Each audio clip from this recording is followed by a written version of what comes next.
야, 이 개오지야. 이런 세월의 시계라고 대고 다녀? 야, 이거지 새끼야. 이게 어디서 사람을 쳐다봐? 이게 내 할배 유품이냐? 이런 쓰레기를 시계라고 들고 다녀. 번쩍이는 행사장 대리석 바닥 위로 낡고 투박한 회중시계가 나동그라집니다. 아, 안 돼. 준우가 비명을 지르며 바닥을 기었지만 최 회장의 손자 최태준 상무는 무자비하게 그 시계를 짓밟았습니다. 뽀득 유리가 금가는 소리가 준우의 심장을 갈기갈기 찢어놓는 듯 했습니다. 할아버지가 숨을 거두는 순간까지 손에 쥐고 있던, 아니, 할아버지의 인생 그 자체였던 시계였습니다. 이들에겐 대체 어떤 일이 있었던 걸까요?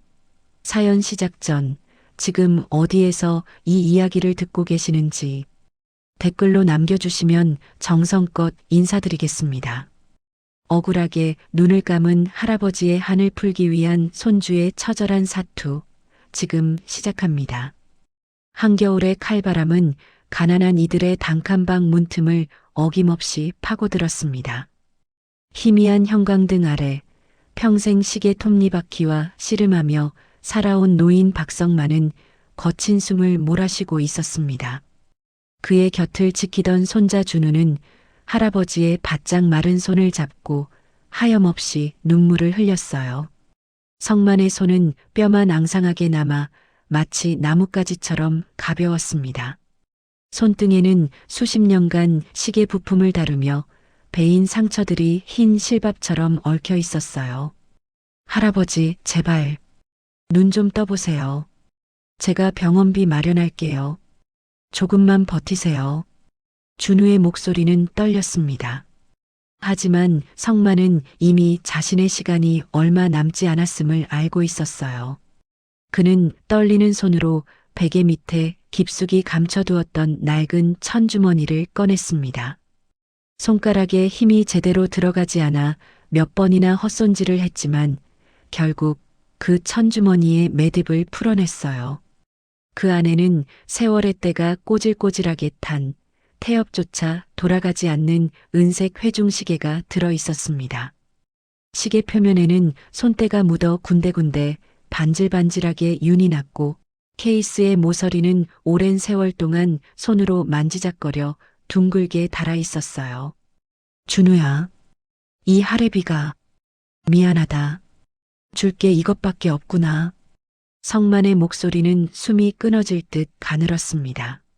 할아버지, 말하지 마세요. 곧 구급차 올 거예요. 조금만 참으세요. 준우는 떨리는 손으로 할아버지의 손을 꼭 잡았습니다. 차가운 손끝에서 생명이 빠져나가는 게 느껴졌어요. 아니, 들어라. 이 시계는 절대 팔지 마라. 성만은 마지막 힘을 쥐어짜듯 말을 이어갔습니다.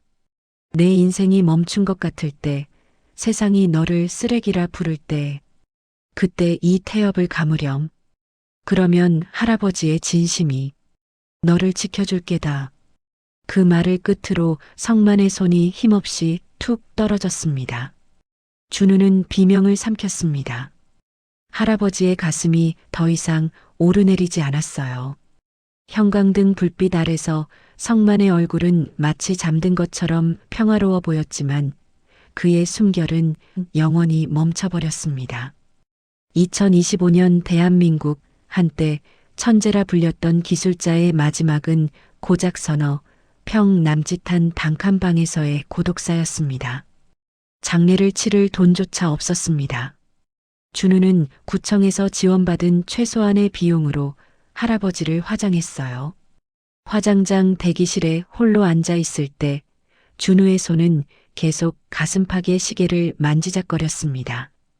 차가운 금속 감촉이 손바닥에 전해졌어요. 준우는 할아버지의 유골함을 받아들고 임시 안치소로 향했습니다. 안치소 직원은 무표정한 얼굴로 서류를 내밀었습니다. 한 달에 10만 원입니다. 석 달치 선납하셔야 하고요. 네, 알겠습니다. 준우는 주머니를 뒤졌지만 겨우 5만 원짜리 지폐 한 장만 나왔어요. 직원은 한숨을 쉬며 고개를 저었습니다. 일단 임시로 모셔드릴 테니까 일주일 안에 안 가져오시면 밖으로 나가셔야 합니다. 준우는 고개를 숙인 채 안치소를 나왔습니다. 그리고 돌아오던 날 집주인으로부터 청천벽력 같은 소리를 들었어요. 야, 박씨, 방세 석 달 밀렸어. 오늘까지 안 가져오면 짐 다 버린다고 했잖아. 집주인은 이미 준우의 짐을 골목 밖으로 내던져 놓은 상태였습니다. 낡은 이불, 찢어진 옷까지 할아버지가 쓰시던 돋보기와 공구들이 쓰레기처럼 아스팔트 바닥에 널브러져 있었어요. 지나가던 동네 사람들이 수군거리며 쳐다보았습니다. 쯧쯧, 저 집 할아버지 돌아가셨다며? 손주놈은 뭐 하는 건지. 방세도 못 내는 주제에 무슨 낯짝으로 동네를 활보하고 다녀. 준우는 귀를 막고 싶었습니다. 하지만 그럴 여유조차 없었어요. 준우는 쓰레기 봉투에 옷가지를 우겨넣고 할아버지의 공구 상자를 들었습니다. 낡은 가방 하나와 할아버지의 고물시계. 준우에게 남은 것은 그게 전부였습니다. 먹고 살기 위해 준우는 건설 현장으로 향했습니다. 24살 꿈을 꾸기엔 너무나 가혹한 현실이었어요. 현장 인부 대기소에는 준우보다 나이 많은 사람들이 벌써부터 줄을 서 있었습니다. 준우는 맨 끝에 서서 차례를 기다렸어요. 야, 젊은 놈, 벽돌 나르기 할 수 있어? 네, 할 수 있습니다. 준우는 대답했지만 사실 한 번도 해본 적이 없었습니다. 그날부터 준우의 등에는 무거운 벽돌이 실렸어요.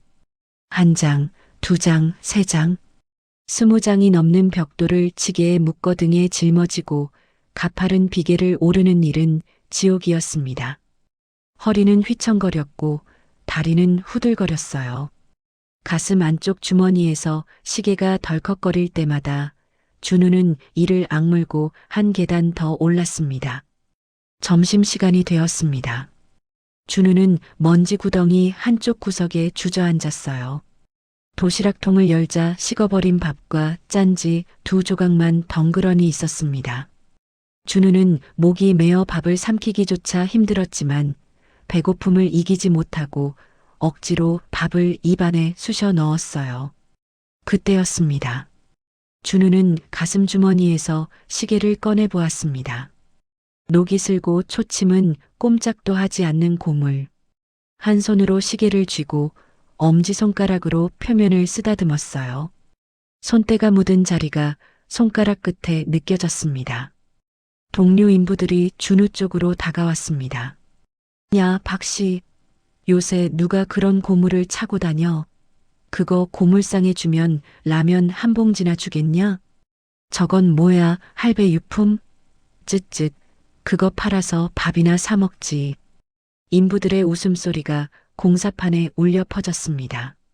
준우는 아무 대답도 하지 못한 채 시계를 꽉 쥐었어요. 땀과 먼지가 뒤섞인 손바닥 위로 시계의 차가운 금속 감촉이 느껴졌습니다. 할아버지가 이 시계를 위해 얼마나 많은 밤을 지새웠는지, 그리고 얼마나 억울하게 기술을 뺏기고 도둑이라는 누명을 쓴 채 쫓겨났는지 준우는 알고 있었어요. 하지만 지금의 준우는 할아버지의 결백을 증명할 힘도 당장 내일 잘 곳을 구할 돈도 없는 처지였습니다. 한 달이 흘렀습니다. 준우의 손바닥에는 물집이 잡히고 터지기를 반복하며 굳은 살이 박혔어요. 등과 어깨는 벽돌 무게에 짓눌려 밤마다 쑤셨습니다. 그럼에도 불구하고 준우가 모은 돈은 고작 40만 원. 안치소 비용조차 제대로 못 내는 금액이었어요. 참다 못한 준우는 마지막 희망을 품고 유일한 혈육인 고모를 찾아갔습니다. 그래도 피부치라면 이 막막한 상황에서 손이라도 잡아줄 줄 알았어요. 준우는 지하철을 타고 강남의 고급 아파트 단지로 향했습니다. 빌딩 숲 사이로 우뚝 솟은 30층짜리 아파트. 준우는 경비실 앞에서 한참을 망설였습니다. 저기 1502호에 사시는 분 만나러 왔는데요. 경비원은 준우의 남루한 차림을 훑어보더니 코웃음을 쳤습니다. 여기 택배 기사야? 뒷문으로 가. 아니요, 친척이에요. 친척? 즉, 들어가 봐. 준우는 고개를 숙이고 아파트 안으로 들어갔어요. 대리석 바닥이 반질반질하게 닦여 있었고 로비에는 값비싼 샹들리에가 걸려 있었습니다. 준우는 자신의 작업화 밑창에 묻은 흙을 보며 주눅이 들었어요. 엘리베이터를 타고 15층에 도착했습니다. 초인종을 눌렀습니다. 한참을 기다린 끝에 문이 열렸어요. 고모는 준우를 보자마자 얼굴을 찌푸렸습니다. 너 여기 왜 왔니? 내 할배 죽었다는 소식은 들었다만 나한테까지 구걸하러 온 거야? 고모의 목소리는 날카로웠습니다. 준우는 고개를 숙이며 떨리는 목소리로 말했어요. 고모, 구걸하러 온 게 아니라 할아버지 유골함 모실 비용만이라도 빌려주시면 제가 노가다를 해서라도. 됐어. 내 할배가 평생 남의 기술이나 훔치다가 집안 망신 다 시키고 죽었는데 그 손자라고 오죽하겠니? 꼴도 보기 싫으니까 당장 꺼져. 고모는 준우를 거칠게 밀쳤습니다. 그 반동으로 준우의 손에 들려있던 시계가 시멘트 바닥 위로 떨어졌어요. 챙그랑 날카로운 소리와 함께 시계의 뒷뚜껑이 열리며 흙먼지가 묻었습니다. 준우가 비명을 지르며 바닥을 기어 시계를 주었지만 고모는 가차없이 현관문을 쾅 닫아버렸습니다. 닫힌 문 너머로 고모의 목소리가 흘러나왔어요. 재수없게 어디서 거지 새끼가 와서 난리야. 당신 경비실에 전화해서 저의 출입 금지시켜. 준우는 복도 바닥에 주저앉았습니다. 차가운 대리석 바닥이 무릎팍에 닿았어요. 준우는 떨리는 손으로 시계를 들어 올렸습니다. 뒷뚜껑이 벌어진 틈 사이로 시계 내부의 톱니바퀴들이 보였어요. 녹이 슬어 더 이상 움직이지 않는 작은 부품들. 하지만 준우에게는 그 하나하나가 할아버지의 숨결처럼 느껴졌습니다. 차가운 빗방울이 한 방울씩 떨어지기 시작했습니다. 준우는 아파트 현관을 나와 빗속을 걸었어요. 빗물이 얼굴을 타고 흘러내렸지만 그게 빗물인지 눈물인지 구분할 수 없었습니다. 준우는 바닥에 엎드린 채 흙탕물이 묻은 시계를 옷소매로 닦고 또 닦았어요. 할아버지, 미안해요. 제가 무능해서 할아버지 명예를 지켜드릴 수가 없어요. 억울함에 목이 메어 소리조차 나오지 않는 통곡이 빗소리에 묻혀 퍼져나갔습니다. 며칠 뒤 서울의 한 초호화 호텔 연회장은 대한민국 시계 업계의 거물들로 가득 찼습니다. 바로 제니스 워치의 최다로 회장의 팔순 잔치이자 그가 수십 년간 일궈온 기술적 성과를 기리는 기념식 날이었어요. 연회장 입구에는 붉은 융단이 깔려 있었고 그 위로 명품 구두를 신은 귀빈들이 줄지어 들어섰습니다. 준우는 이곳에 정장 대신 흰색 와이셔츠에 검은 바지를 입고 나타났습니다. 아르바이트 업체에서 파견된 서빙 요원 자격이었어요. 준우는 연회장 후문으로 들어가 직원 대기실에서 유니폼을 받았습니다. 새하얀 셔츠와 검은 조끼, 그리고 반짝이는 검은 구두. 거울 앞에 선 준우는 낯선 자신의 모습을 보며 잠시 멍했어요. 야, 신입, 빨리 나와. 손님들 들어오신다. 선배 서빙 요원의 호통에 준우는 정신을 차렸습니다. 화려한 조명 아래 최 회장은 인자한 미소를 지으며 단상에 올랐어요. 수백 명의 하객들이 박수를 치며 그를 환영했습니다. 준우는 샴페인 잔이 가득 실린 쟁반을 들고 연회장 구석에 서 있었어요. 최 회장의 얼굴이 대형 스크린에 비쳤습니다. 주름이 깊게 팬 얼굴에는 자신감이 가득했어요. 제니스 워치의 성공은 오직 정직과 기술뿐이었습니다. 최 회장의 목소리가 연회장에 울려 퍼졌습니다. 여기 계신 여러분께 오늘 저희가 세계 최초로 상용화에 성공한 중력 5차 제어 기술을 선보이게 되어 영광입니다. 그 소리를 듣는 순간 준우의 손에 들려있던 쟁반이 미세하게 떨렸습니다. 샴페인 잔들이 부딪히며 쨍그랑 소리를 냈어요. 준우는 황급히 쟁반을 바로잡았지만 가슴속에서는 분노가 끓어올랐습니다. 저건 할아버지의 기술이었어요. 50년 전 할아버지가 밤마다 설계도를 그리고 수정하며 피눈물을 쏟았던 바로 그 기술이었습니다. 준우는 할아버지로부터 수없이 들었던 이야기를 떠올렸어요. 준우야 할배가 그 기술을 완성했을 때 최 사장이 축하한다며 술을 사줬단다. 근데 그날 밤 할배가 술에 취해 쓰러진 사이에 설계도가 다 사라졌지. 일주일 뒤 최 사장은 그 기술로 특허를 냈고 할배는 도둑으로 몰렸어. 준우의 눈앞이 뿌옇게 흐려졌습니다. 최 회장은 할아버지의 절친한 동업자였지만 설계도를 훔친 뒤 오히려 할아버지를 산업 스파이로 몰아 업계에서 매장시킨 장본인이었어요. 준우는 자신도 모르게 단상을 향해 걸어나갔습니다. 서빙 요원들이 제지했지만 준우는 뿌리쳤어요. 쟁반을 테이블에 내려놓고 단상으로 뛰어갔습니다. 경호원들이 가로막았지만 준우는 목청껏 소리쳤어요. 거짓말입니다. 그 기술은 우리 할아버지 박성만 씨의 것입니다. 당신이 훔쳐간 거라고요. 순간 연회장은 찬물을 끼얹은 듯 조용해졌습니다.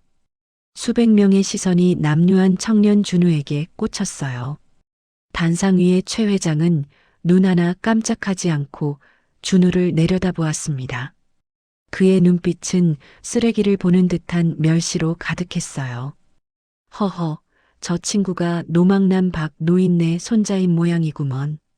최 회장은 여유롭게 웃으며 손님들을 돌아보았습니다. 경비들 뭐하나? 당장 끌어내지 않고 경호원 2명이 달려들어 준우의 팔을 꺾었습니다. 준우는 발버둥 쳤지만 경호원들의 힘을 이길 수 없었어요. 그때 준우의 주머니에서 할아버지의 회중시계가 바닥으로 떨어졌습니다. 쨍그랑 시계가 대리석 바닥을 굴러갔어요. 최 회장의 손자이자 제니스의 상무인 최태준이 비릿한 웃음을 지으며 다가왔습니다. 그는 바닥에 떨어진 시계를 구두 끝으로 툭툭 건드려 보았어요. 시계는 힘없이 바닥을 구르며 최태준의 발밑에 멈춰 섰습니다. 최태준은 이내 힘을 주어 시계를 짓밟았어요. 으드득. 유리 깨지는 소리가 연회장에 울려 퍼졌습니다. 야, 이게 내 할배 유품이냐? 이런 쓰레기를 증거라고 들고 온 거야? 야, 냄새나니까 당장 치워. 이거 나. 이거 할아버지 거야. 놓으라고. 준우가 비명을 질렀지만 경호원들은 준우를 더욱 세게 붙잡았어요. 거지 할배의 거지 손자라더니 딱 수준에 맞는 장난감을 들고 다니네. 최태준은 비웃으며 시계를 발로 툭 찼습니다. 야, 이거 고쳐서 시계로 쓸 수나 있겠냐? 그냥 고물상에 던져주면 500원은 주겠다. 시계는 복도 구석으로 힘없이 굴러갔어요. 최태준은 구두발로 한 번 더 시계를 밟았습니다. 이번에는 케이스가 찌그러지며 금속이 휘는 소리가 났어요. 준우는 경호원들에게 질질 끌려 호텔 밖 차가운 아스팔트 위로 내동댕이 쳐졌습니다. 으윽.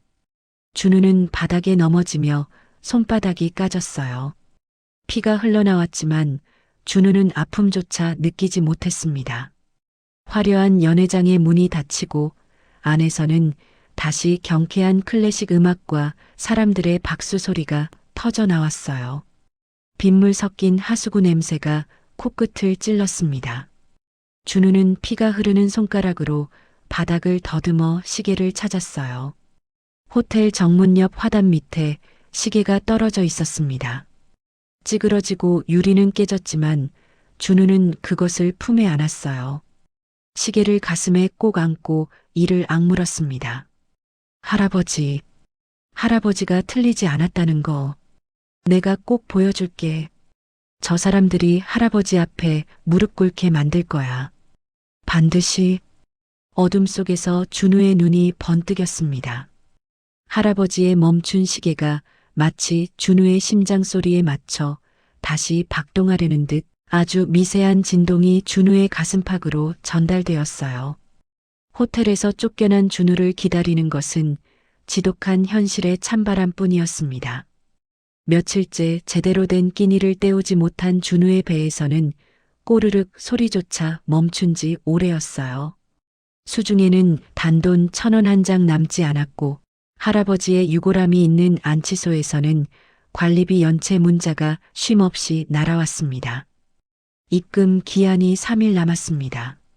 미납씨 강제 퇴소 조치됩니다. 준우는 휴대폰 화면을 보며 입술을 깨물었어요. 이러다 할아버지 길거리로 쫓겨나시겠다. 어떡하지?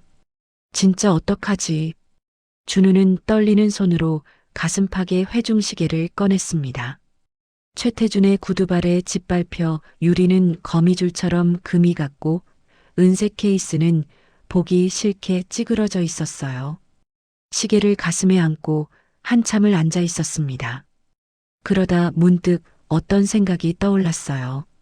이 시계를 팔면 어떨까? 준우는 차마 발길이 떨어지지 않는 걸음으로 종로의 시계 골목을 향했습니다.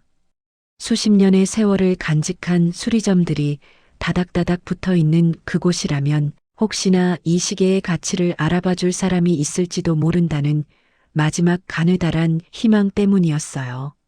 첫 번째 가게 문을 열었습니다.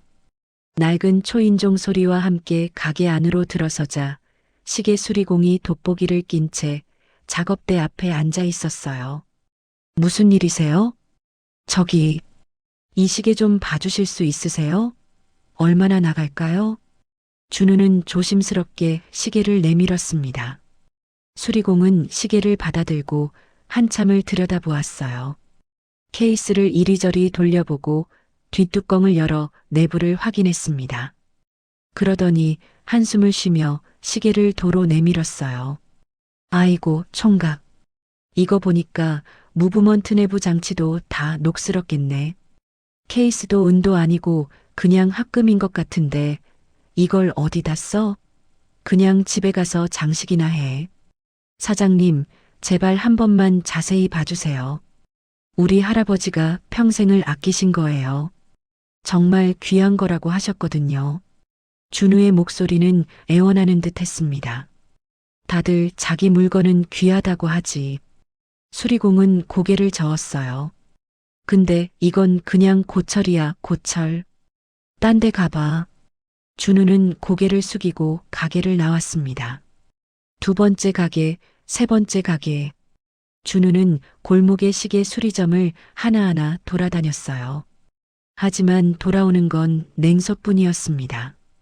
어떤 가게 주인은 시계를 보자마자 코웃음을 쳤어요. 이거 중국산 짝퉁 아니야? 요새 이런 고물 들고 다니는 사람도 있네. 아니에요. 이건 우리 할아버지가. 됐어, 됐어. 나 바쁘니까 가봐. 5군데, 10군데를 돌아도 결과는 같았습니다. 어느 가게 주인은 준우의 남루한 행색을 훑어보더니 소리를 지르기까지 했어요. 어디서 주워온 거 아니야? 작물 아니냐고. 당장 나가지 않으면 경찰 부른다. 아니에요. 이건 제 할아버지. 나가. 당장 꺼져. 준우는 죄인처럼 고개를 숙이고 가게를 뛰쳐나왔습니다. 어느덧 해가 뉘엿뉘엿 지고 진눈깨비가 흩날리기 시작했습니다. 준우는 골목 끝 쓰레기 더미 옆에 주저앉았어요. 손이 시려 감각이 무뎌지는데도 시계를 쥔 손만은 놓을 수 없었습니다. 배고픔과 추위, 그리고 끝없는 무시가 준우의 이성을 갉아먹었어요. 이까짓 고물. 할아버지는 왜 이걸 유품이라고 주셔서 나를 이렇게 힘들게 만들어? 이게 뭐라고? 순간적인 우라에 준우는 시계를 쓰레기통 쪽으로 던지려고 팔을 치켜들었습니다. 하지만 그 찰나 가로등 불빛 아래 비친 시계의 뒷면이 준우의 시선을 붙잡았어요. 찌그러진 틈 사이로 아주 작게 누군가 손톱으로 꾹꾹 눌러 새긴 듯한 투박한 글씨가 보였습니다. 우리 강아지 준우. 그것은 할아버지가 준우의 돌잔치날 당신의 지문이 닳도록 시계를 만지며 새겨 넣었던 글자였어요. 준우는 순간 숨이 멎는 것 같았습니다. 글자 주변은 세월의 흐름에 깎여 반질반질해져 있었어요. 할아버지가 밤마다 이 시계를 쓰다듬으며 손주를 그리워했던 흔적이었습니다. 할아버지는 가난한 형편의 손주 돌반지 하나 사주지 못한 게 한이 되어 당신의 유일한 보물인 이 시계에 손주의 이름을 새기고 밤마다 닦으며 준우의 앞날을 빌었던 것이었어요. 준우는 시계를 가슴에 품고 길바닥에서 엉엉 울기 시작했습니다. 죄송해요, 할아버지. 내가 나빴어. 내가 잘못했어. 진눈깨비가 눈물과 섞여 뺨을 타고 흘러내렸습니다. 준우는 쓰레기통 옆에서 시계를 품에 꼭 안은 채 밤을 지새웠어요. 배고픔보다 더 아픈 것은 세상 그 누구도 할아버지의 진심을 알아주지 않는다는 사실이었습니다. 그로부터 한 달 뒤 대한민국 시계업계는 다시 한번 발칵 뒤집혔습니다. 제니스 워치의 최 회장이 전 세계 시계 수집가들을 초청해 제1회 K- 시계 헤리티지 경매를 연다는 소식이 발표되었기 때문이었어요. 뉴스에서는 연일 이 행사를 대서특필했습니다. 제니스 워치 50년 기술 집약한 제니스 오리진 공개 예정. 최 회장 한국 시계 기술의 자존심을 세계에 알리겠다. 준우는 이 소식을 노숙인 쉼터의 낡은 TV로 보게 되었습니다. 화면 속 최 회장은 황금빛 시계를 들고 환하게 웃고 있었어요. 그 옆에는 세계 최초 무중력 투르비용 기술이라는 자막이 떴습니다. 저건 도둑질이야. 저건 우리 할아버지 기술이라고. 준우는 TV를 향해 주먹을 쥐었습니다. 쉼터에 함께 있던 노숙자들이 준우를 쳐다보았어요. 야, 조용히 해. 정신병자야? 준우는 더 이상 참을 수 없었습니다. 그는 행사가 열리는 대형 컨벤션 센터의 청소 용역 업체에 급하게 지원했어요. 단 하루 최 회장에게 다가가 할아버지의 설계도가 가짜임을 만천하에 알릴 마지막 기회라고 생각했습니다. 행사 당일 청소부 유니폼을 입은 준우는 가슴 안쪽에 시계를 숨긴 채 기회를 엿보았습니다. 행사장 내부는 화려함의 극치였어요. 천장에는 거대한 샹들리에가 걸려 있었고 벽면에는 대형 스크린이 설치되어 있었습니다. 전 세계에서 온 부유한 수집가들이 샴페인을 마시며 최 회장의 연설에 귀를 기울이고 있었어요. 준우는 행사장 한쪽 구석에서 걸레질을 하는 척하며 단상을 주시했습니다. 최 회장은 단상 위에서 번쩍이는 황금빛 시계를 들어 올렸습니다. 이 시계에 담긴 무중력 투르비용 기술은 제가 50년간 연구한 끝에 완성한 결과물입니다. 최 회장의 목소리는 자신감으로 가득했어요. 시계 역사의 새 장을 여는 순간이죠. 장내에 박수가 터져 나왔습니다. 거짓말이야. 준우가 걸레를 던져버리고 단상을 향해 뛰어나갔습니다. 그 기술 박성만이 만든 겁니다. 최다로 당신이 훔친 거라고. 여기 증거가 있어. 준우가 품 안에서 낡은 회중시계를 꺼내 높이 들었습니다. 사람들의 시선이 그 초라한 고물 시계로 향했어요. 하지만 돌아온 것은 감탄이 아닌 비웃음이었습니다. 수집가들이 서로 속삭이며 준우를 손가락질했어요. 저게 뭐야? 고물상에서 주워온 거 아니야? 정신병자인가 봐. 경비는 뭐하고 있어? 최 회장은 여유롭게 미소를 지으며 마이크를 잡았습니다. 저 친구 지난번 행사 때도 오더니 또 왔구먼. 최 회장은 안타까운 표정을 지었어요. 가련한 친구야. 자네 할아버지가 우리 회사에서 기술을 훔치다 걸려서 쫓겨난 건 세상이 다 아는 사실인데 어찌 그 손자까지 이토록 추하게구나. 뭐라고? 훔친 건 당신이야. 할아버지는 억울하게. 여보게들, 저 친구가 들고 있는 저 고물을 보게. 최 회장은 청중들을 향해 손짓했습니다. 저런 쓰레기를 만드는 사람이 어떻게 이런 정밀한 기술을 개발했겠나? 안 그런가? 최 회장의 말에 장내에는 비웃음 섞인 웅성거림이 퍼졌습니다. 최태준 상무가 신호를 보내자 경호원들이 준우를 거칠게 제압했어요. 그 과정에서 최태준은 교묘하게 준우의 주머니에 미리 준비해둔 제니스사의 다이아몬드 시계를 찔러 넣었습니다. 준우는 발버둥 쳤지만 소용없었어요. 잠깐, 이 친구 주머니에 뭐가 있는 것 같은데? 최태준이 과장된 목소리로 외쳤습니다. 최태준은 준우의 주머니를 뒤져 다이아몬드 시계를 꺼내 보였어요. 조명을 받은 시계는 눈부시게 반짝였습니다. 이게 뭐야? 경매용 비매품 시계잖아. 이 청소부 녀석, 기술 가로채러 온 게 아니라 시계 훔치러 온 도둑이었네. 아니야, 내가 안 그랬어. 저 사람이 넣은 거야. 준우의 외침은 화려한 연회장의 벽에 부딪혀 공허하게 흩어졌습니다. 사람들은 준우를 향해 손가락질했어요. 역시 그 할아버지의 그 손자네. 도둑 집안은 어쩔 수 없구먼. 쯧쯧, 보기 안 좋다. 준우는 수갑이 채워진 채 경찰서 취조실로 끌려갔습니다. 차가운 철제 책상 위에 준우의 낡은 회중시계가 압수물로 놓여 있었습니다. 형사는 코방귀를 뀌며 시계를 펜으로 툭툭 건드렸어요. 야, 넌 훔치려면 좀 좋은 걸 훔치지. 이런 쓰레기는 왜 계속 들고 다녀? 형사는 시계를 집어들고 이리저리 돌려보았습니다. 내 할아비가 훔친 기술로 만든 게 고작 이거냐? 도둑질도 유전이라더니 참 보기 안 좋다. 형사의 비아냥에 준우는 고개를 떨구었습니다. 할아버지의 명예를 지키려다 오히려 할아버지를 2번 죽이는 꼴이 되었다는 자책감이 준우를 덮쳤어요. 할아버지, 죄송해요. 저 이제 어떻게 해요?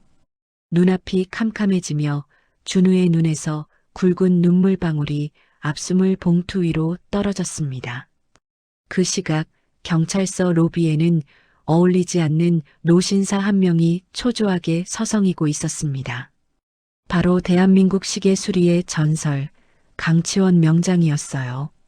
그는 70대 중반의 나이에도 불구하고 허리는 곧게 펴져 있었고 손은 여전히 떨림 없이 안정적이었습니다. 회색 트위드 재킷에 나비 넥타이를 맨 그의 모습은 마치 영국 신사를 연상케 했어요. 강 명장은 사실 경찰서장과의 개인적인 친분 때문에 온 것이 아니었습니다. 몇 시간 전 강 명장은 자문위원 자격으로 제니스 워치 경매 행사장 귀빈석에 앉아 있었어요. 그는 최 회장의 초청으로 제니스 오리진의 기술적 가치를 평가하러 온 것이었습니다. 하지만 행사가 시작되고 얼마 지나지 않아 이상한 일이 벌어졌어요. 한 청소부 청년이 단상으로 뛰어 올라오며 낡은 시계를 높이 들었을 때였습니다. 강 명장은 그 순간을 놓치지 않았어요. 조명을 받은 그 투박한 은색 고물 시계가 빛을 반사하는 각도, 그리고 시계 내부 톱니바퀴의 유격이 만들어내는 아주 특유한 빛의 굴절을 보았습니다. 수만 개의 시계를 만져온 장인의 눈은 속일 수 없었어요. 저건 설마. 강 명장은 자리에서 벌떡 일어났습니다. 하지만 이미 경호원들이 청년을 끌어내고 있었어요. 강 명장은 황급히 자리를 박차고 나왔지만 청년은 이미 경찰차에 실려 떠난 뒤였습니다. 준우가 끌려나간 뒤에도 강 명장의 머릿속에는 그 시계의 잔상이 떠나지 않았어요. 아니야. 저 광택은 단순한 합금이 아니야. 강 명장은 중얼거렸습니다. 그리고 그 짧은 순간 들렸던 그 진동음. 베릴륨 합금 특유의 공명음이었어. 설마 칼리버 0이? 강 명장은 자신의 직감을 확인하기 위해 행사를 중단시키고 곧장 준우가 연행된 관할 경찰서로 달려온 것이었습니다.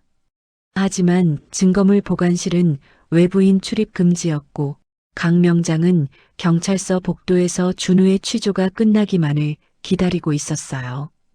강 명장은 복도 벤치에 앉아 손목시계를 들여다보았습니다. 침은 째깍째깍 소리를 내며 돌아가고 있었지만 그에게는 시간이 너무 느리게 흐르는 것 같았어요.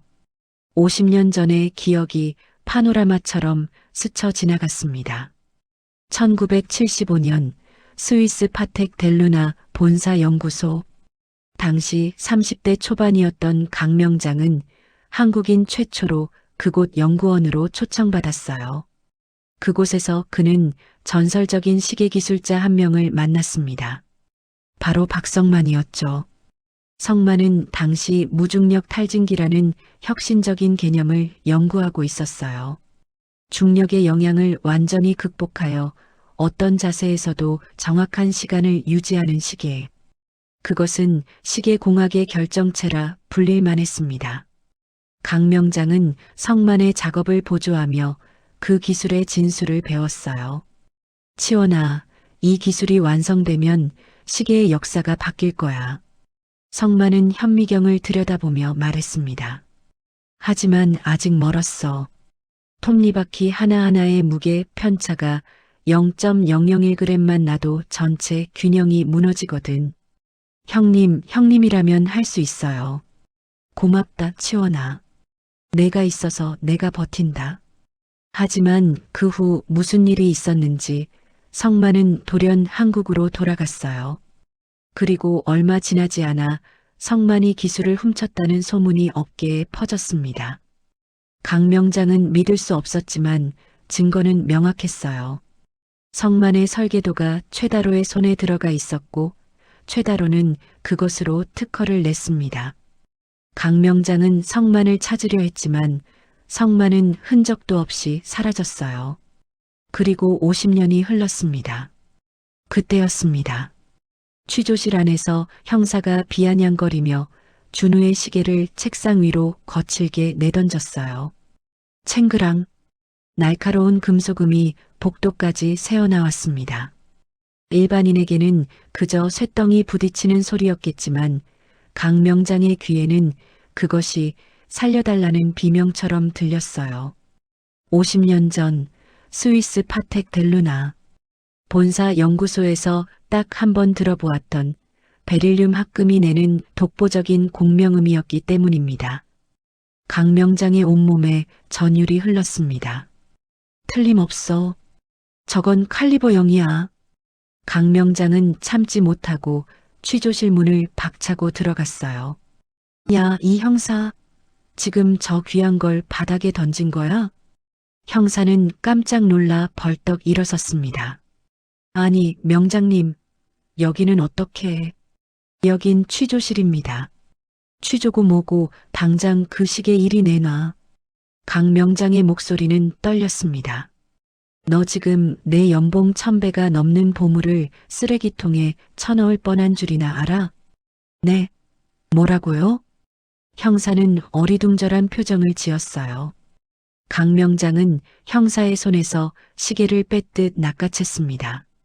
그는 덜덜 떨리는 손으로 가슴 주머니에서 루페 시계용 돋보기를 꺼내 눈에 끼웠어요. 찌그러진 케이스 틈새로 보이는 밸런스 휠의 움직임을 확인한 강 명장의 눈동자가 지진이라도 난 듯 흔들렸습니다. 이럴 수가. 강 명장의 손이 더욱 심하게 떨렸어요. 무중력 탈진기.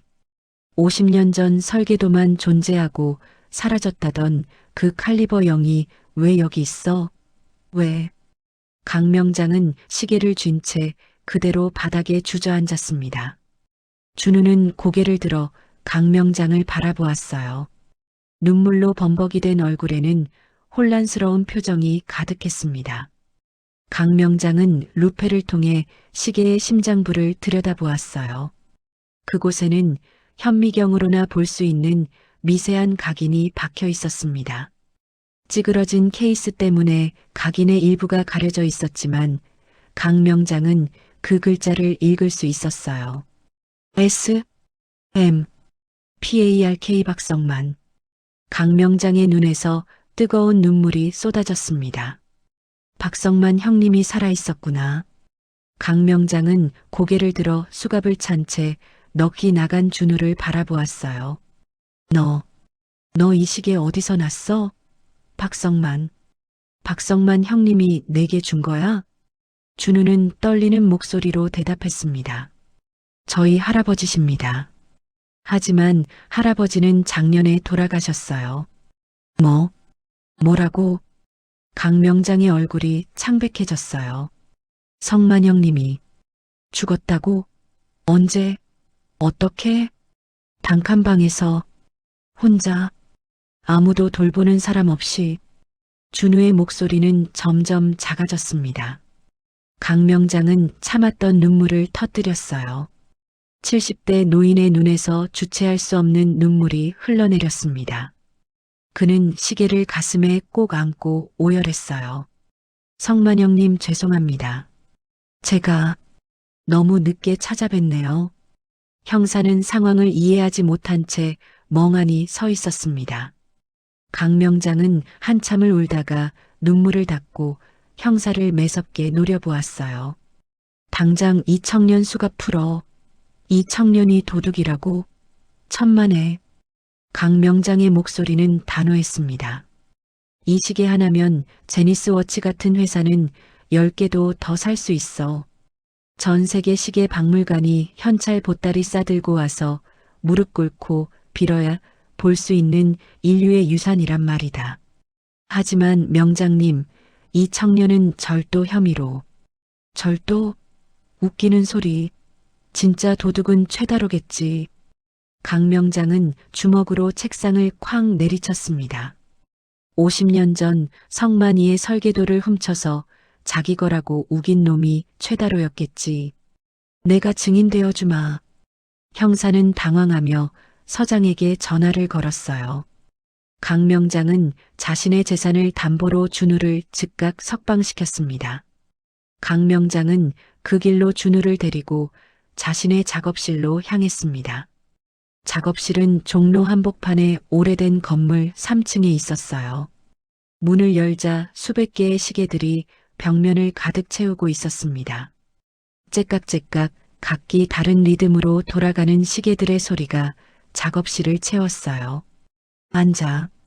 강명장은 준우를 의자에 앉히고 시계를 작업대 위에 올려놓았습니다. 이제부터 내가 하는 걸 잘 봐. 내 할아버지가 평생을 바친 기술이 얼마나 위대한 것인지 보여줄 테니까. 강명장은 밤을 새워 시계를 수리하기 시작했어요. 먼저 특수 세척액으로 시계 표면의 녹을 제거했습니다. 50년 된 녹은 완고했지만 강명장의 손길은 부드러우면서도 정확했어요. 준우는 옆에서 그 과정을 지켜보았습니다. 내 할아버지는 천재였어. 강명장은 작업을 하면서 말했습니다.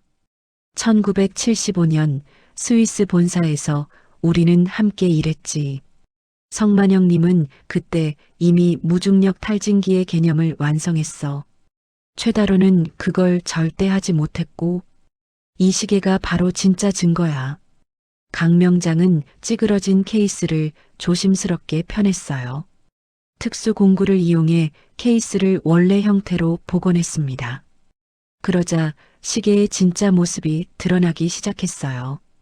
은색 바디는 세척을 거치며 눈부신 광택을 되찾았고 케이스 표면에는 정교한 손각인이 새겨져 있었습니다. 다음으로 강명장은 시계의 뒷뚜껑을 열었습니다. 자 봐. 강명장은 루페를 준우에게 건넸어요. 준우는 루페를 눈에 대고 시계 내부를 들여다보았습니다. 와. 준우는 탄성을 내질렀어요. 시계 내부는 하나의 우주였습니다. 쌀알보다 작은 톱니바퀴 수백 개가 유기적으로 맞물려 돌아가고 있었어요. 각 톱니바퀴는 빛을 받아 서로 다른 색깔로 반짝였습니다. 금빛, 은빛, 그리고 푸른빛까지. 이게 바로 무중력 탈진기야. 강명장은 시계의 중심부를 가리켰습니다. 이 부분이 중력의 영향을 완전히 극복해 시계를 어떤 자세로 두든 심지어 거꾸로 매달아도 오차가 없지. 강명장은 계속해서 시계를 수리했어요. 깨진 유리를 새 것으로 교체하고 녹슨 톱니바퀴를 세척했습니다. 그리고 마지막으로 태엽을 감았어요. 째깍 째깍. 시계가 다시 살아났습니다. 50년 만에 멈췄던 시간이 다시 흐르기 시작한 것이었어요. 강명장은 시계를 준우에게 건넸습니다. 들어봐. 이 소리가 들리지? 준우는 시계를 귀에 갖다 댔어요. 째깍 째깍. 그것은 단순한 기계음이 아니었습니다. 마치 할아버지의 심장 소리 같았어요. 준우의 눈에서 눈물이 흘러내렸습니다. 할아버지. 강명장은 시계의 가장 깊숙한 곳을 살펴보았습니다. 시계의 메인 플레이트, 그 가장 안쪽에 뭔가 숨겨져 있었어요. 강명장은 특수 현미경을 가져와 시계를 확대했습니다. 대형 모니터에 시계 내부가 확대되어 나타났어요. 그리고 거기에는 극미세 문자가 새겨져 있었습니다. 디자인 박성만. 이것 봐. 강명장은 흥분한 목소리로 외쳤습니다. 이게 바로 증거야. 이 시계가 스위스 명문 브랜드의 핵심 설계였고 그 설계자가 최 회장이 아닌 내 할아버지 박성만이라는 증거. 준우는 모니터를 바라보았어요. 할아버지의 이름이 그곳에 선명하게 새겨져 있었습니다. 하지만 이것만으로는 부족해. 강명장은 고개를 저었습니다. 더 결정적인 증거가 필요해. 최다로는 교활한 놈이야. 이 정도로는 빠져나갈 거야. 강명장은 시계를 다시 현미경 아래 놓았어요. 그리고 시계의 뒷뚜껑 안쪽, 육안으로는 절대 볼 수 없는 미세한 틈을 발견했습니다. 이게 뭐지? 강명장은 정밀 핀셋으로 그 틈을 조심스럽게 벌렸어요. 그러자 그곳에서 아주 작은, 쌀알보다도 작은 칩 하나가 나왔습니다. 이건 음성칩? 강명장은 칩을 전자현미경으로 분석했어요. 맞아. 이건 1970년대에 군사용으로 개발된 초미세 음성 기록 장치야. 성만영 님이 이걸 어떻게 구했지? 강명장은 특수 재생 장치를 가져왔습니다. 칩을 장치에 연결하자 스피커에서 낡고 지직거리는 소리가 흘러나왔어요. 그리고 이어서 두 남자의 목소리가 들려왔습니다. 지직. 다로야, 이건 아직 미완성이다. 설계도를 마음대로 가져가면 안 돼. 지직. 형, 고집 좀 그만 피워. 이거면 우리 둘 다 재벌 된다니까? 지직. 그냥 형은 그냥 도둑놈으로 세상에서 사라져주면 될 것 같아. 지직. 뭐라고? 너 지금 무슨 소리를? 지직. 형이 기술 훔쳤다고 증언해줄 사람들은 이미 다 포섭했어. 형은 이제 끝이야. 50년 전 할아버지를 배신하던 최 회장의 비열한 목소리였습니다. 준우는 주먹을 쥐었어요. 온몸이 떨렸습니다. 분노가 치밀어 올랐어요. 이게 자식이. 강명장은 준우의 어깨를 붙잡았습니다. 진정해. 이제 우리한테 증거가 있어. 최다로를 무너뜨릴 수 있어. 강명장은 스위스 파텍 델루나 본사에 긴급 연락을 취했어요. 다음 날 아침 본사에서 감정단 3명이 한국으로 급파되었습니다. 다음 날은 K시계 박람회의 마지막 날이자 최 회장의 제니스 오리진 경매가 열리는 날이었습니다. 행사장은 전날보다 더 많은 사람들로 붐볐어요. 전 세계 취재진이 몰려들었고 억만장자 수집가들이 경매에 참여하기 위해 줄을 섰습니다. 최 회장은 자신만만한 표정으로 단상에 섰어요. 신사숙녀 여러분, 오늘 역사적인 순간을 함께하게 되어 영광입니다. 최 회장은 황금빛 시계를 높이 들어 올렸습니다.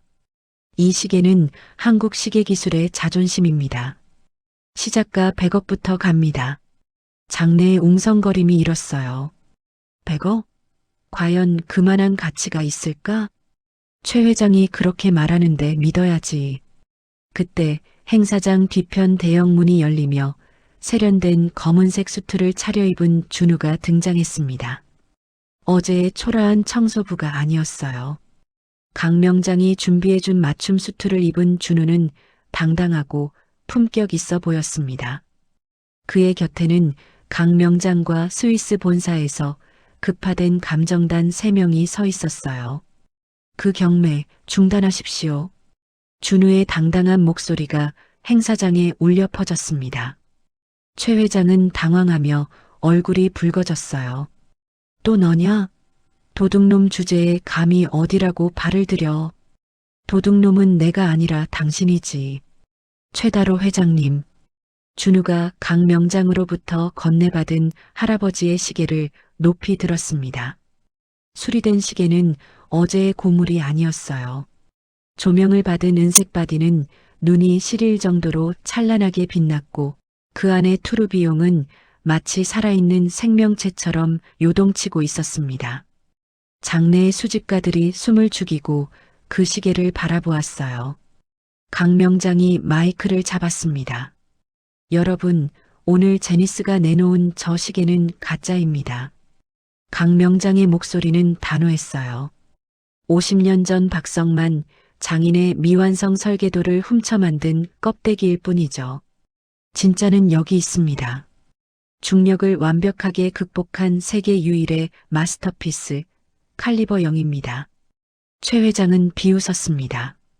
증거 있어? 저런 고물이 무슨... 그 순간 준우가 시계의 특정 부위를 살짝 눌렀어요.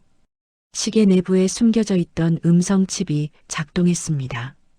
행사장 대형 스크린에 음성 파형이 나타났고 스피커에서 50년 전의 대화가 재생되었어요. 치직, 다로야, 이건 아직 미완성이다. 설계도를 마음대로 가져가면 안 돼. 치직, 형씨, 고집 좀 그만 피워. 이거면 우리 둘 다 재벌 된다니까? 형은 그냥 도둑놈으로 세상에서 사라져주면 돼. 50년 전 할아버지를 배신하던 최 회장의 비열한 목소리가 행사장 전체에 울려 퍼졌습니다. 장내는 충격에 휩싸였어요. 뭐야, 저게... 최 회장이 기술을 훔쳤다고? 믿을 수 없어. 취재진의 카메라가 일제히 최 회장을 향했습니다. 최 회장의 얼굴은 순식간에 흑빛이 되었어요. 그는 입을 벙긋거렸지만 아무 말도 나오지 않았습니다. 스위스에서 온 수석 감정사가 앞으로 나왔습니다. 저는 파텍 델루나 본사의 수석 감정사 피에르 뒤퐁입니다. 그는 유창한 영어로 말했어요. 오늘 이 자리에서 역사적인 발견을 목격하게 되어 영광입니다. 우리가 50년간 찾아 헤맨 칼리버 0이 바로 저 시계입니다. 피에르는 준우에게 시계를 건네받아 특수감정 장비 위에 올려놓았어요. 대형 스크린에 시계 내부가 확대되어 나타났습니다. 보십시오. 이 정교한 톱니바퀴 배열, 그리고 이 무중력 탈진기의 구조. 피에르는 감격한 목소리로 말했습니다. 이것은 인간이 만들 수 있는 가장 완벽한 시계입니다. 그리고 여기 새겨진 이 각인. 스크린에 S, M, 박이라는 글자가 확대되어 나타났어요. 이것이 바로 진짜 설계자의 이름입니다. 박성만, 그가 바로 이 시계를 만든 이입니다. 장내에 박수가 터져 나왔습니다. 하지만 이야기는 여기서 끝나지 않았어요. 피에르는 초정밀 계측기를 가져왔습니다. 이제 두 시계를 비교해 보겠습니다. 피에르는 최 회장의 제니스 오리진과 준우의 시계를 나란히 놓았어요. 먼저 제니스 오리진부터 측정하겠습니다. 계측기가 작동했습니다. 시계는 평지에서는 정상적으로 작동했어요. 하지만 피에르가 시계를 90도 회전시키자 초침이 미세하게 느려졌습니다. 보십시오. 중력의 영향을 받고 있습니다. 피에르는 고개를 저었습니다. 이것은 진정한 무중력 시계가 아닙니다. 설상가상으로 행사장 내 강한 자기장 간섭 테스트에서 제니스 오리진 시계들이 오작동을 일으켰어요. 몇몇 시계는 초침이 멋대로 돌아가다 아예 멈춰버렸습니다. 단상 위에 전시된 황금빛 시계도 예외가 아니었어요. 초침이 제멋대로 움직이다 결국 멈춰버렸습니다. 장내가 술렁거렸어요. 저게 100억짜리 시계라고? 완전 사기잖아. 하지만 준우가 든 할아버지의 시계는 달랐습니다. 피에르가 시계를 어떤 각도로 회전시키든 심지어 거꾸로 뒤집어도 시계는 완벽하게 작동했어요. 강한 자기장 안에 놓아도 전혀 영향을 받지 않았습니다. 오마이갓, 이건 기적입니다. 피에르가 무릎을 꿇으며 외쳤습니다. 우리가 50년 동안 찾아 헤맨 브랜드의 영혼이 여기 살아있습니다. 이 시계의 가치는 숫자로 매길 수 없습니다. 장내는 함성으로 가득 찼어요. 최 회장은 단상 위에서 비틀거렸습니다. 그의 손자 최태준이 준우에게 달려들려 했지만 이미 대기하고 있던 경찰들에 의해 제지당했어요. 어떻게 이럴 수가. 최태준은 최 회장을 붙잡았지만 최 회장은 이미 정신을 잃을 듯 흔들리고 있었습니다. 준우는 무너져 내리는 최 회장을 차가운 눈으로 내려다보았어요. 그리고 할아버지가 주신 시계의 태엽을 끝까지 감았습니다. 째깍째깍. 태엽이 돌아가는 소리가 마치 최 회장의 몰락을 재촉하는 카운트다운처럼 들려왔습니다. 경찰이 최 회장에게 수갑을 채웠어요. 최다로 당신을 사기 및 지식재산권 침해 혐의로 체포합니다. 최 회장은 저항하지 못했습니다. 그는 준우를 바라보며 떨리는 목소리로 말했어요. 제발, 한 번만 용서해줘. 나도 먹고 살려고. 용서? 준우는 차갑게 웃었습니다. 할아버지께 직접 용서를 빌으세요. 저승에 가서. 최 회장은 경찰차에 실려갔어요. 행사장을 떠나는 그의 뒷모습은 초라하기 그지없었습니다. 한때 시계업계의 거물이었던 남자는 이제 한낱 범죄자로 전락했어요. 준우는 시계를 가슴에 안았습니다. 할아버지, 맞죠? 제가 해냈어요. 눈물이 흘러내렸지만 이번에는 슬픔의 눈물이 아니었어요. 그것은 기쁨과 안도의 눈물이었습니다. 사람들의 시선은 쓰레기 취급받던 낡은 시계로 향해 있었습니다. 준우의 손에 들린 그 작은 시계가 지금 이 순간 세상에서 가장 빛나는 보물처럼 보였어요. 스위스 파텍 델루나 본사에서 급파된 감정단장 피에르 뒤퐁은 경건한 태도로 준우에게 다가왔습니다. 박준우 씨. 피에르는 정중하게 고개를 숙였어요. 이 시계는 단순히 정교한 기계가 아닙니다.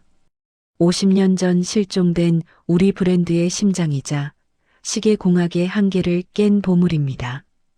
피에르는 잠시 숨을 고르고 말을 이었습니다. 우리 박물관의 연구 보존을 위해 매입하고 싶습니다. 물론 정당한 대가를 지불하겠습니다. 전 세계 수집가들이 숨을 죽였어요. 행사장 스태프가 대형 스크린 앞으로 나왔습니다. 그는 떨리는 손으로 스크린에 숫자를 띄웠어요. 7천만 달러, 약 1,000억 원에 달하는 천문학적인 액수였습니다. 장내에는 비명 같은 탄성이 터져 나왔어요. 1,000억? 시계 하나가? 믿을 수 없어. 저게 진짜 가격이야? 카메라 플래시가 일제히 터졌습니다. 취재진들이 준우를 향해 마이크를 들이밀었어요. 하지만 준우는 그 숫자를 보고도 미동도 하지 않았습니다. 준우의 시선은 강 명장이 시계 현미경으로 비춰준 대형 스크린의 한 지점에 고정되어 있었어요. 강 명장은 시계의 가장 안쪽을 확대했습니다. 시계의 메인 플레이트, 그 가장자리에 아주 미세한 손글씨가 새겨져 있었어요. 레이저 각인보다도 정교한 사람의 손으로 새긴 글씨였습니다. 돋보기로 수십 배를 확대하자 비로소 그 글귀가 선명하게 드러났어요. 나의 가장 정밀한 작품은 시계가 아니라 정직하게 살아온 내 삶, 그리고 내 사랑하는 손주 준우다. 준우는 그 글귀를 보는 순간 터져나오는 오열을 참지 못하고 무릎을 꿇었습니다. 할아버지, 1,000억이라는 돈보다 할아버지가 그 지독한 가난 속에서도 왜 이 시계를 팔지 않았는지, 왜 내 인생이 멈춘 것 같을 때 태엽을 감으라고 했는지 비로소 깨달았기 때문이었어요. 할아버지는 손주에게 돈을 남긴 것이 아니었습니다. 세상 그 무엇과도 바꿀 수 없는 자존심과 사랑을 증명할 기회를 남겨주신 것이었어요. 준우는 시계를 두 손으로 꼭 쥐고 눈물을 흘렸습니다. 강 명장이 준우의 어깨를 토닥였어요. 울지 마.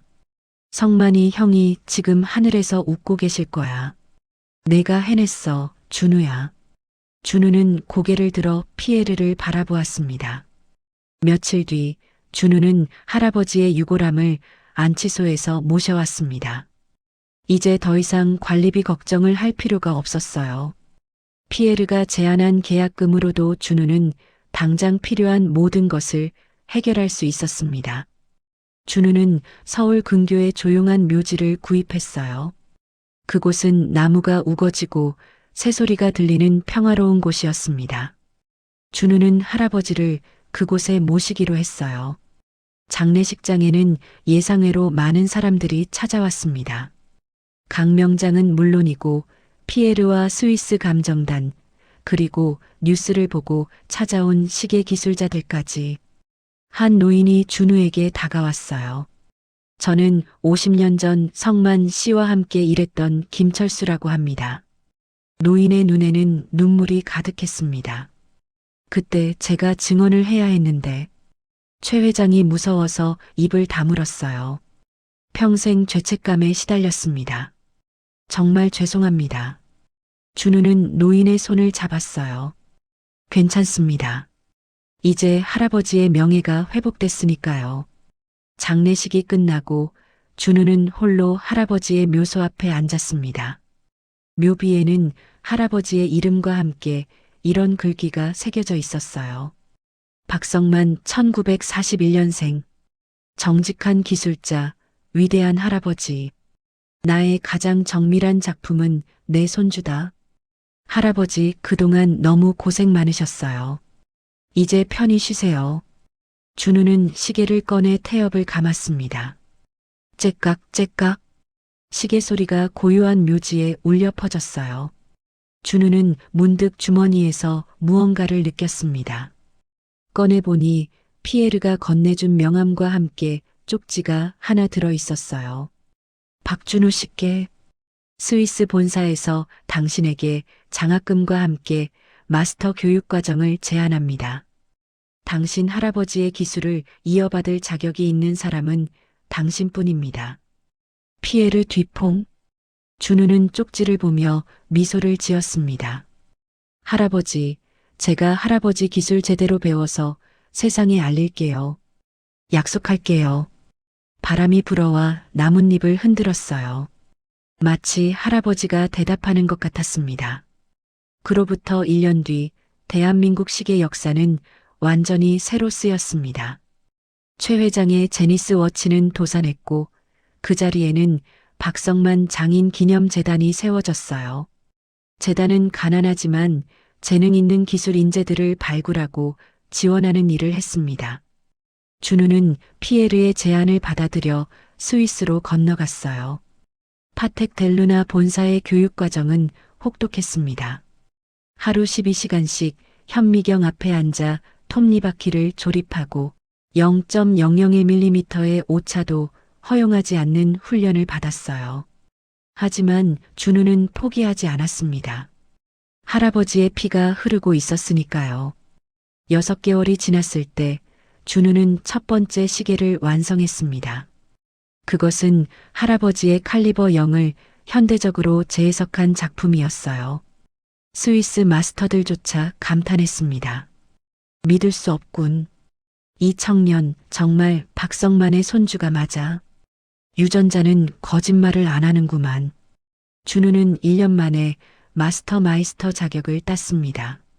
보통 10년은 걸리는 과정을 1년 만에 완수한 것이었어요. 파텍 델루나 역사상 최연소 기록이었습니다. 준우의 인생은 180도 바뀌었습니다. 스위스 본사의 초빙을 받아 파텍 델루나 아시아 총괄 명예 고문이 되었고 세계 각국의 정재계 인사들이 준우가 만든 시계를 받기 위해 몇 년씩 줄을 서서 기다렸어요. 이제 그는 노가다 판의 잡부가 아니라 전 세계가 인정하는 시계 기술의 거장이 되었습니다. 그해 겨울, 준우는 스위스 파텍 델루나 본사에는 특별한 행사가 있었습니다. 박성만 명예관 개관식이었어요. 넓은 홀 한가운데 유리 케이스 안에 할아버지의 칼리버 0이 전시되어 있었어요. 조명을 받은 시계는 보석처럼 빛났습니다. 벽면에는 할아버지의 일대기가 사진과 함께 전시되어 있었어요. 젊은 시절 연구소에서 일하던 모습, 설계도를 그리던 모습, 그리고 말년의 단칸방에서 시계를 만지던 모습까지 준우는 사진들을 하나하나 바라보며 걸었습니다. 마지막 벽면에는 대형 문구가 새겨져 있었어요. 나의 가장 정밀한 작품은 시계가 아니라 정직하게 살아온 내 삶이다, 박성만. 정밀하게 돌아가는 칼리버 0의 초침 소리가 마치 할아버지의 인자한 웃음소리처럼 준우의 귓가에 맴돌았어요. 준우는 창밖에 눈 내리는 하늘을 향해 시계를 높이 들어 올렸습니다. 멈춰버린 줄 알았던 소년의 시간은 이제 가장 찬란한 황금빛을 내며 흐르고 있었습니다. 오늘 이야기 어떠셨어요? 평생을 정직하게 살고도 누명을 쓴 채 가난하게 떠난 할아버지, 그리고 그 할아버지의 명예를 되찾기 위해 온몸을 던진 손주의 사연을 전해드리며 제 마음도 참 뜨거워졌습니다. 돈보다 소중한 건 결국 사람의 진심이고 그 진심은 세월의 녹조차 뚫고 반드시 빛을 발한다는 사실을 여러분도 느끼셨으리라 믿어요. 준우가 품 안에 품었던 그 낡은 시계처럼 여러분의 곁에도 혹시 멈춰버린 꿈이나 소중한 인연이 있지는 않으신가요? 세상은 때로 부당하고 불공정합니다. 선한 사람이 억울하게 무너지고 악한 사람이 떵떵거리며 사는 모습을 보면 마음이 아프죠. 하지만 오늘 이야기가 보여주듯 진실은 반드시 밝혀지고 정의는 결국 승리합니다. 다만 그 시간이 우리가 원하는 것보다 조금 더 걸릴 뿐이에요. 준우처럼 오늘 여러분도 다시 한번 용기 있게 태엽을 감아보시는 건 어떨까요? 멈춰있던 시간도 포기했던 꿈도 다시 시작할 수 있습니다. 늦은 건 없어요. 중요한 건 지금 이 순간 태엽을 감기 시작하는 겁니다. 힘든 시기를 견디고 계신 모든 분께 이 이야기가 작은 위로와 지혜가 되었으면 좋겠습니다. 정직하게 사는 것이 바보 같아 보일 때도 있지만 결국 그것이 가장 아름다운 삶이라는 걸 잊지 마세요. 오늘 사연이 가슴에 닿으셨다면 구독과 좋아요 부탁드립니다. 저는 더 감동적인 이야기로 다시 찾아뵙겠습니다. 감사합니다.